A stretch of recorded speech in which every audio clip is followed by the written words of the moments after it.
So this is talking about the results of a project we ran last year looking into the extent and character of hobby metal detecting within Scotland. The project came about following some discussions we'd been having between ourselves and Trove Unit and various other individuals just about aspects of metal detecting in practice, and we quite quickly came to realise that we didn't have a lot of actual hard data to work from. We were basically using a lot of anecdotal evidence as to how many detectors there were, where they were operating and things. And so we decided to put together a project that would actually give us some solid quantifiable answers. Guard Archaeology conducted the research for us, Warren Bailey leading on that between December 2015 and March 2016, with a report finally published earlier this year, and there'll be links to show where that is later. Methodology was quite straightforward. We conducted a review of existing literature, guidance and research that already existed around metal detecting. We analysed the TTU dataset for find spots. We also were able to access some of the membership information and data from various metal detecting forums to try and help the research. There was an online survey we conducted asking questions for the detecting community, and about 170 people responded in the end to that, so a good number of responses. Warren also conducted in-depth interviews in person and on the telephone with a group of detectorists and some heritage practitioners as well to get both sides of the experience. And to kind of guide the project, we had an advisory group which involved both heritage practitioners and representatives of the metal detecting community to kind of steer the project forward. And if you wanted to know more about the methodology, then that's all obviously in the published report. But we actually realised that when we were discussing what we talk about today, one of the key things we found was perceptions of metal detecting didn't often match up to the reality the research turned up. And since we had a large group of people here today, we thought it'd be fun to see how perceptions here matched up with the results, hence the buttons. So these are quite simple to use. You'll see that the pads have little letters and numbers on each button. The questions will come up on screen, and all you have to do is push the button for the answer you want to give. I've put a little test question in so we can practice. So question 1, isn't archaeology great? Yes, no, or what's archaeology? So if you just push a button for which answer you want to give, and we can see people are voting, it's working. I'm going to leave now. Okay, that's it. I think that's just about all of us, yeah? 3 people don't know what archaeology is in this room, apparently, so that's interesting. But yes, that system's working, the technology is with us. So let's move on to the actual questions.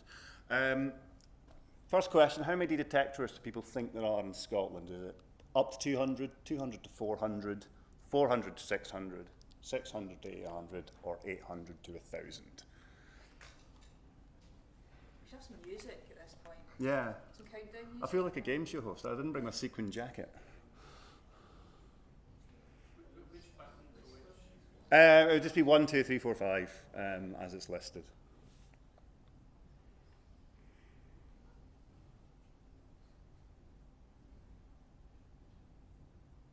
I think that's everyone. Okay, let's see what we get.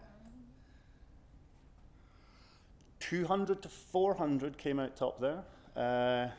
400 to 600 second highest, 600 to 800. The actual number that we came back with from the research, we estimate there's about 520 detectorists operating regularly in Scotland. So C was the winner there, and they were. People obviously read the report. Yeah, well, that's a good sign. We're not far off there. Next one. What do people think the average number of detectorists who would attend a sort of large detecting rally over a weekend? So again, ranges of 200 between 0 and 1,000 there. So.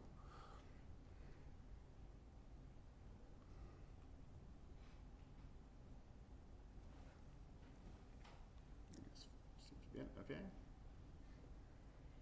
0 to 200, by far in advance there, and yeah, that would match up with the report. We think it's about 100 on average. I think 120 was the largest we had evidence for attending one rally in Scotland. Next question, what do people think is the common age range for metal detectorists?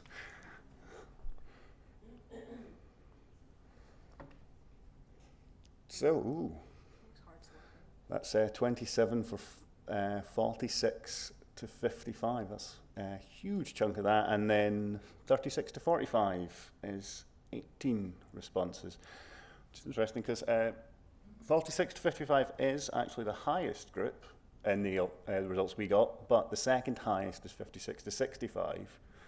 And then 65 plus comes in the third highest. Between those three, it makes up about 78% of the complete community. As you can see, very, very small numbers for younger people coming into the hobby.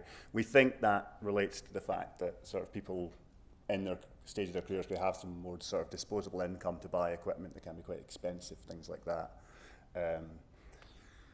And one final question. How many detectorists do you think use GPS to record find spots?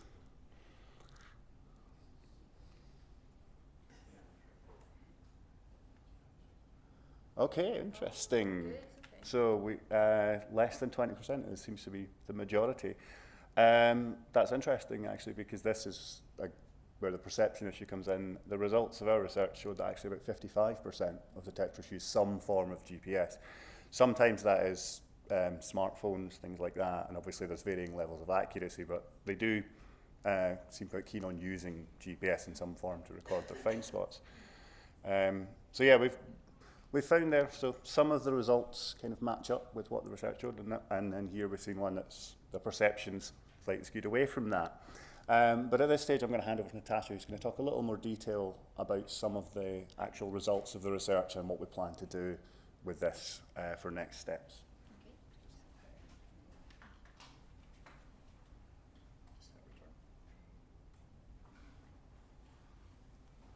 Great, thank you very much.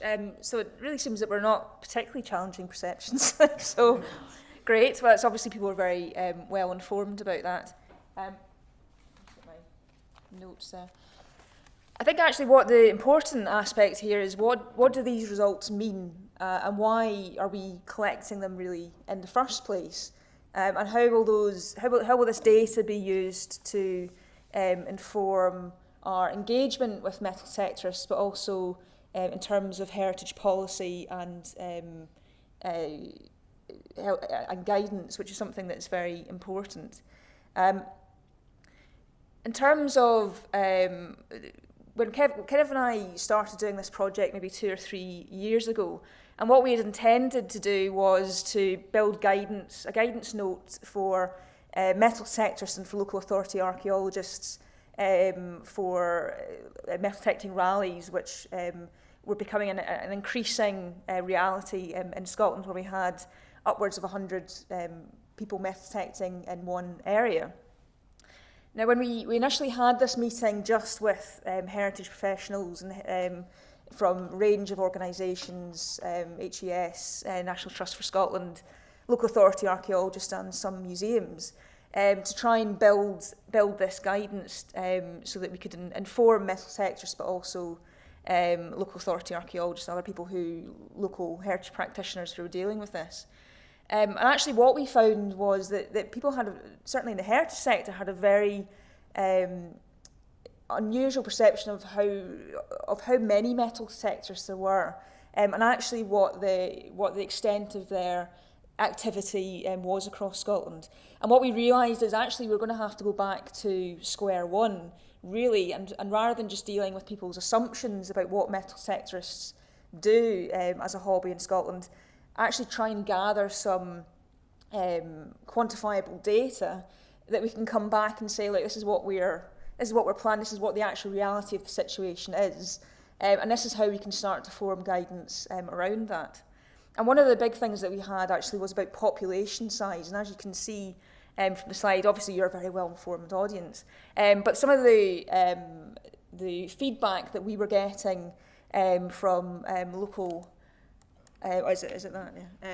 from local authority archaeologists or people who were in that area was that there was a significant problem because they had upwards of 1,000 metal detectorists working in their area.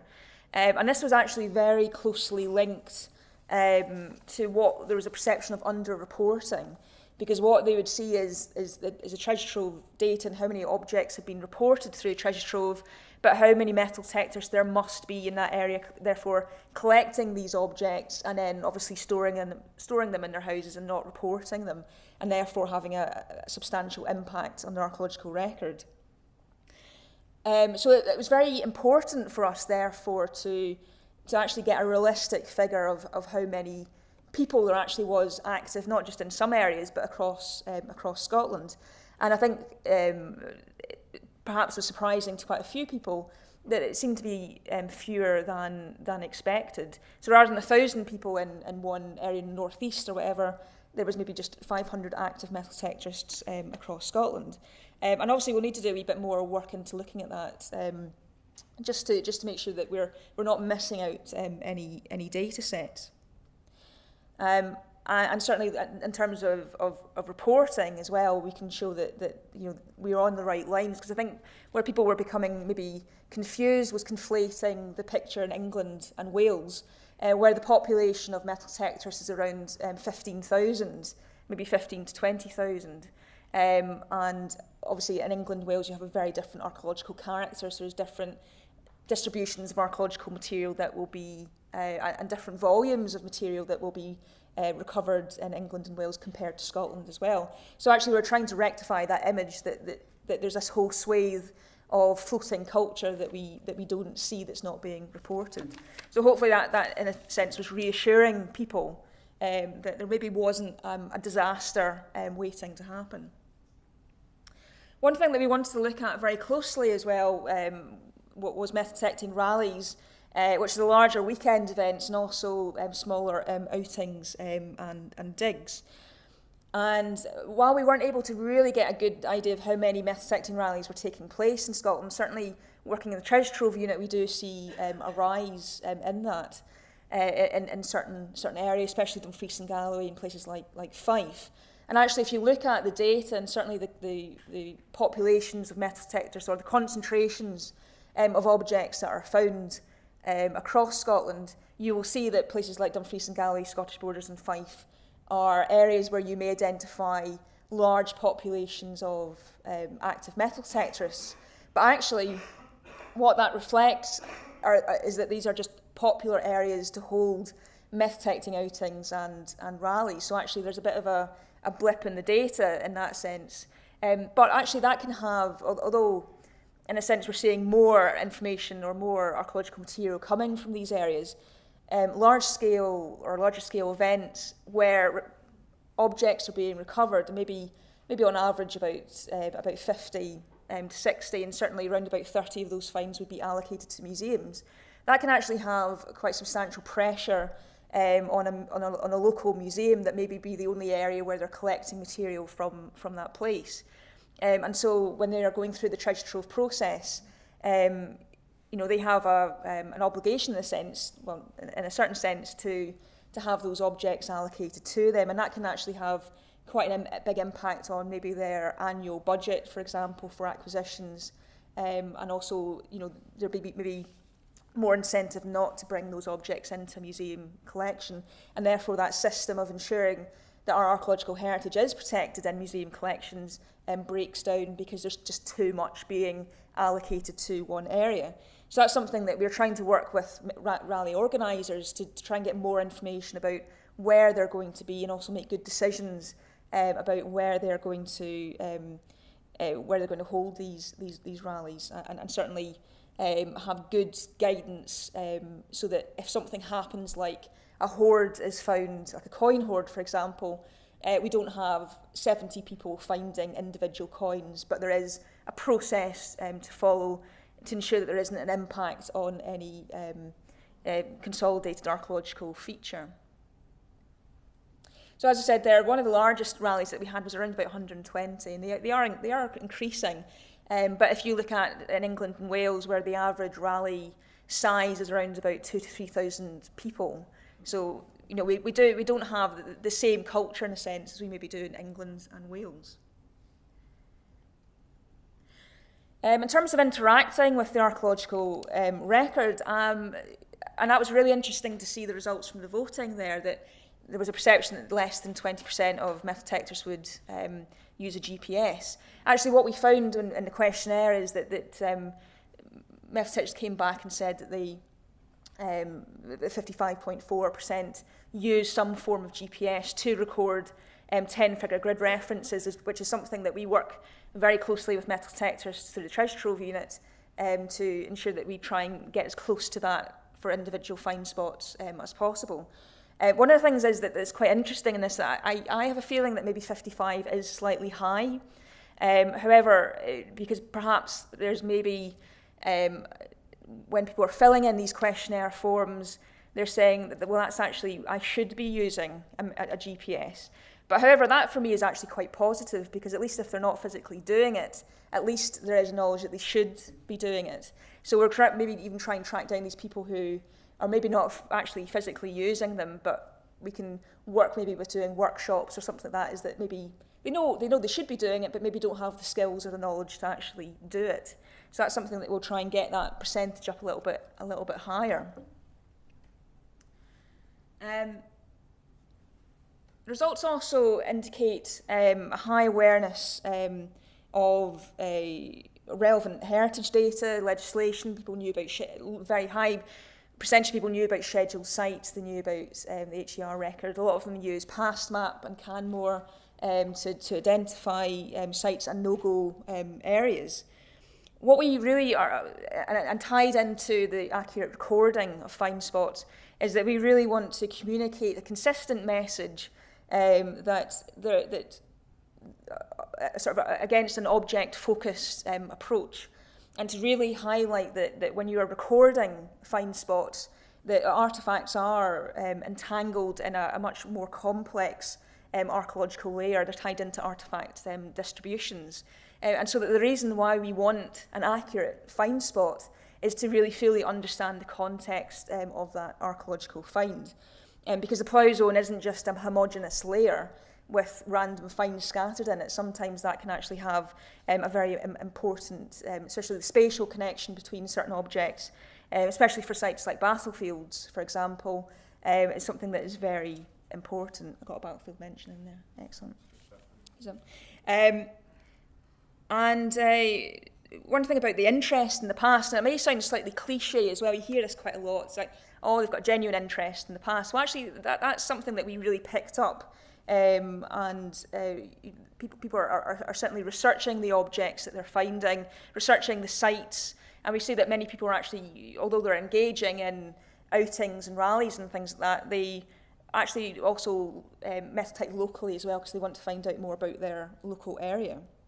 And this is actually really important for building common ground in a sense, and really trying to build that relationship within a mutual platform of understanding.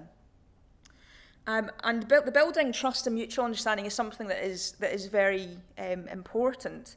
And what we saw, not just from the online questionnaires, but the interviews that Warren Bailey from Guard Archaeology did with metal detectors, is that there is really a willingness to work more with the heritage sector, and they will contact us at the Treasure Trove Unit or contact archaeologists for advice.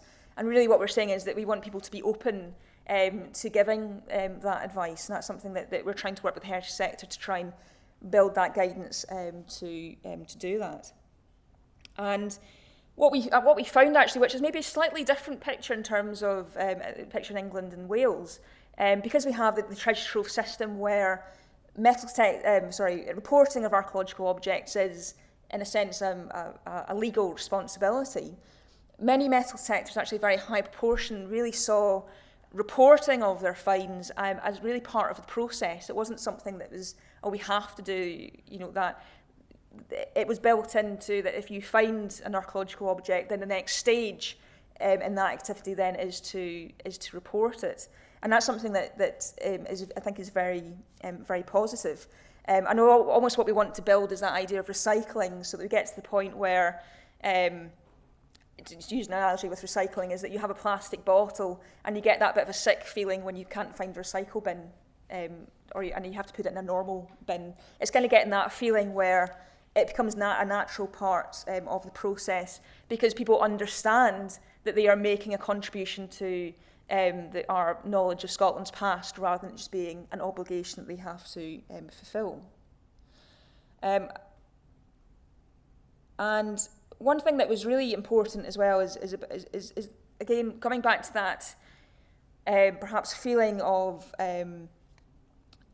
maybe a mistrust. I mean, certainly some of the questionnaire answers that we got back from people were saying, but, you know, archaeologists don't like us, or museum curators don't like us, but we're trying our hardest, but, you know, we're still getting this feeling of mutual distrust. And actually really what that stems from, I think, is maybe just that archaeologists and metal detectors have contact with the archaeological record, but through different modes of practice and through different motivations.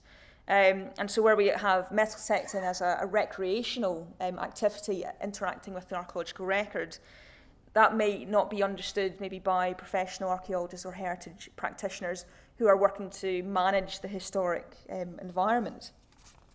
And I think that's actually something that was that those different kind of modes were actually quite important, because what we're trying to do is not lose our message in translation, but try and really push why it is important to have a positive interaction with the archaeological record, and try and find that common ground of really promoting what it is that we as archaeologists do, but also demonstrating that maybe what we think about what metal detectors do and how they interact with the archaeological record is maybe based on previous assumptions. And that's actually quite interesting as well when we looked a little bit deeper into the research, and this is a published paper that you can see a bit later. Actually, there was a real perception on the metal detectorist side that they consider themselves, many of them consider themselves to be generators of archaeological material, because there's maybe assumption on their side that archaeologists are also artefact focused or object focused, rather than having a much wider heritage management aspect, or you know, looking at some of the examples that we have here today. And so really what we're really wanting to encourage metal detectors is not to see themselves as being isolated generators of archaeological information, and archaeologists being passive in some way because they're not going out to find archaeology. They're the ones who are going out every weekend to find it and filling our museums with archaeological material. So it's trying to really, for us to communicate better what it is that we do as archaeologists, and maybe trying to get more people to come to this event, for example, which is something that I'd like to try and do next year. And really what we want for metal detectors to see themselves as, in a sense, and for archaeologists, is that they are interconnected in a network of contributors that's across the heritage sector, which involves professionals and non-professionals. And really what that part is doing is really communicating effectively what it is that we do as archaeologists, and how metal detectors can fit into that broader network. And the way that we can really do that is through ensuring that that metal detectors have access to key information about why it's important to record find spots. It's not just some arbitrary thing that you have to do. You know, look at artefact distributions, look at wider landscape archaeology, really give metal detectors the skills and the knowledge to be able to make good decisions and be informed about what they are doing, but also to develop skills as well, and doing training and also mutual knowledge exchange. And that's one of the things that really want to wish to do in the next year or so we're currently looking for funding to do workshops where we have metal detectors teaching archaeologists how to use a metal detector, because that's increasingly becoming part of the stipulations for the planning process, but also metal detectors to teach them archaeological skills, so that we are on a level platform of learning, and they can have that sort of mutual learning experience, which is something that is very important, and cross-sector, to really promote best practice on both sides. And what we really want to do as well is also produce a guidance note, in a sense, that gives metal detectors information about how they should have a responsible interaction with the archaeological records. Something that I've been looking at quite closely is the contribution that metal detectors make to the archaeological record, but looking at that much more closely too, to say that there's actually a very fine line between making a positive contribution and actually having a negative impact. So trying to really define that line. And really what we're trying to do with the guidance as well is to give archaeologists the tools to be able to effectively engage and ensure that metal detectors can be incorporated into that wider heritage network. And we're also, as a project as well, trying to be aware in a sort of pan-European perspective about what's happening across Europe. And we're certainly Trove Unit is part of the North Sea Finds Recording Group, which involves places like Denmark, Finland, the Netherlands, places like that, to see where, how other people are interacting with metal detectors and how people are recording that material. So if you want to find out more about our project and read the final report, which obviously you've all done anyway, clearly, you can find the project link on the Historic Environment Scotland website and on the Treasure Trove website as well. The TTU website has a summary report of the project, which you can look at. There's also a recent publication in Open Archaeology, which is a special issue looking at non-professional metal detecting, which has contributors across Europe, which is something that's quite important to have that European engagement. And if you want to talk to us more about the project, you've got our details here. We would be really interested to know if you are using this research in your own projects or in your research. So this is actually informing what you are doing, and actually as well, if you would be interested in participating in further events or guidance, would certainly be great to hear from you. Thank you very much.